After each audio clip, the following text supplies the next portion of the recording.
Salam semua, terima kasih kerana meluangkan waktu anda untuk melihat renungan pada hari ini.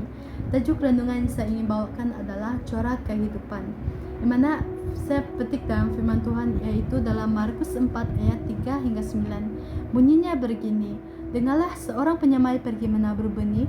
Semasa dia menabur benih, ada yang jatuh di jalan lalu dimakan burung. Ada pula yang jatuh di tempat yang berbatu, yang kurang tanahnya. Benih itu segera bercambah kerana tanahnya tidak dalam. Tetapi ketika matahari naik, tunas-tunas itu layu lalu kering kerana tidak berakal. Ada pula yang jatuh di tengah-tengah semak duri, lalu semak membesar dan membantutkannya sehingga tidak berbuah. Tetapi ada benih yang jatuh di tanah subur, lalu bertunas, membesar dan berbuah, hasilnya 30, 60 atau 100 kali ganda. Lalu katanya, sesiapa yang bertelinga, dengarlah. Seperti yang kita tahu bahwa firman ini tajuk besarnya adalah ibarat tentang seorang penyemai. Oke, mari kita lihat ya, kenapa tajuknya adalah corak kehidupan.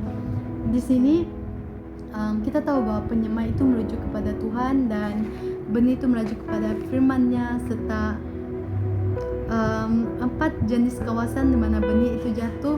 Sebenarnya itu merujuk kepada diri kita, kehidupan kita. Bagaimana corak kehidupan kita? Oke, nanti saya akan explainkan. Yang pertama, apabila benih itu jatuh di jalan, benih itu akan, mungkin dia tidak sempat bertumbuh tahu, sebab mungkin benih itu burung sudah terlebih dahulu memakan benih itu, so dia tidak sempat untuk bertumbuh. Dan yang kedua, benih itu jatuh di tempat yang berbatu. So apabila dia jatuh di tempat yang berbatu, mungkin dia sempat bertumbuh, cuma dia akan mati apabila terkena panas matahari, sebab akar dia tidak kuat. Dan semua kita tahu bahwa apabila tanah yang punya batu, tanah dia tidak akan dalam, so ini akan membuatkan tumbuhan itu hanya sementara saja. Mungkin dia bertumbuh tetapi dia akan mati. Dan yang ketiga, apabila benih itu jatuh di tempat yang semak berduri, dia akan bertumbuh tetapi dia akan terbantut tahu, sebab semak-semak itu akan membantutkan pertumbuhan benih tersebut. Dan yang keempat, tanah itu, apabila benih itu jatuh di tanah yang subur, maka dia akan menghasilkan tumbuhan yang baik sekali. Dia akan berbuah dengan lebat, dan sudah pasti kita tahu bahwa mungkin dia akan mempunyai pokok yang segar sekali, yang sangat baik. So dalam setiap ini ada maksudnya yang tersirat, di mana kita boleh kaitkan dengan kehidupan kita pada hari ini. Yang pertama, ibaratnya seperti benih yang jatuh di jalan itu, maksudnya seperti orang ini, dia mendengar firman Tuhan tetapi dia tidak melakukan firman Tuhan tersebut.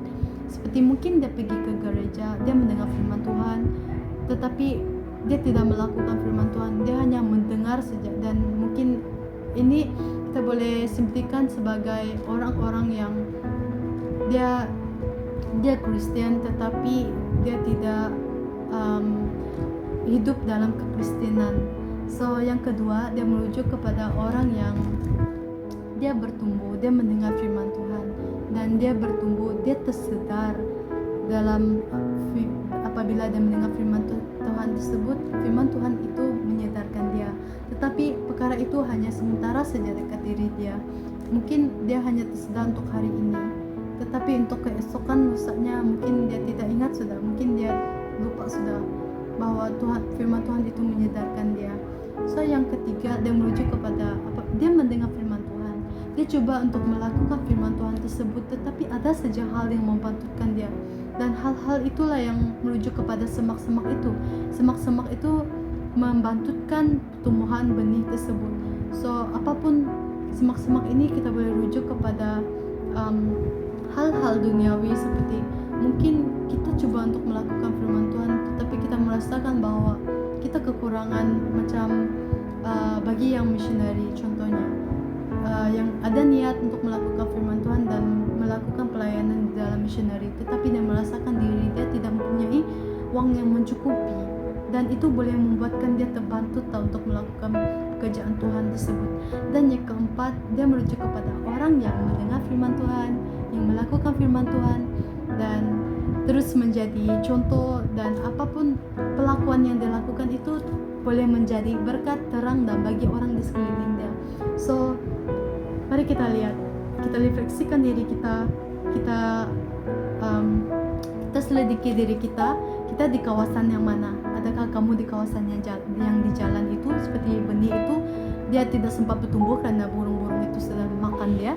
Dan yang kedua, adakah kamu di tempat yang tengah tempat yang berbatu lagi, kamu bertumbuh tetapi kamu mendengar firman Tuhan, tetapi itu hanya untuk sementara waktu saja untuk menyadarkan kamu. Dan yang ketiga, di tempat yang semak berduri, di mana kamu sudah mendengar firman Tuhan dan kamu coba untuk melakukan firman Tuhan, pekerjaan Tuhan tersebut, tetapi ada saja hal yang membatutkan kamu, yang membuatkan niat kamu itu terhenti. Dan yang ketiga, bagi yang di dalam situasi tanah yang subur ini, teruskan, dan seharap kamu pun boleh membantu orang-orang di sekeliling kamu, kawan-kawan kamu, orang ahli-ahli keluarga kamu untuk menjadi tanah yang subur juga, supaya dapat membuahkan hasil, membuahkan hasil yang lebat lagi, bertunas dengan segar sekali, bertunas-tunas dan terus lebat, menjadikan pokok kehidupan kamu itu subur, segar, dan of course kamu boleh jadi berkat bagi orang di sekeliling kamu dengan hasil yang kamu, dengan penghasilan yang kamu lakukan itu. Sebab apabila kita bertumbuh, apabila benih itu bertumbuh dengan baikan dan dia menghasilkan buah yang lebat, buah itu kita boleh bagi sama orang lain, betul. Begitu juga apabila kita bertumbuh, kita menghasilkan pokok yang baik, buah yang lebat, so kita boleh menjadi berkat bagi orang lain dan orang lain boleh menjadi berkat lagi bagi orang lain. So kita membantu antara satu sama lain dalam hal ini. So itulah yang saya cakapkan tentang corak kehidupan kita. So mari kita refleksikan diri kita, adakah kamu di kawasan yang di jalan atau kamu masih di batu? Bagi yang masih di kawasan yang di jalan, di batu ataupun di kawasan yang semak berduri ini, mari kita teruskan terus kuat, terus mencari orang. Mungkin kamu harus membaca lebih kerap lagi, membaca firman Tuhan supaya kamu dapat menjadi tanah yang subur, supaya kamu boleh menjadi berkat bagi orang lain. So itu saja renungan saya untuk pada hari ini. So sama-sama kita renungkan diri kita dan pastikan jangan kita berada di dalam kawasan yang benih seperti benih yang jatuh di jalan, di batu-batu dan semak berduri itu. Kalau boleh pastikan kita sekarang berada di tanah yang subur, supaya kita dapat menjadi berkat, terang dan garam bagi orang di sekeliling kita dan bagi dunia ini. Okay? So may God bless you all. Thanks.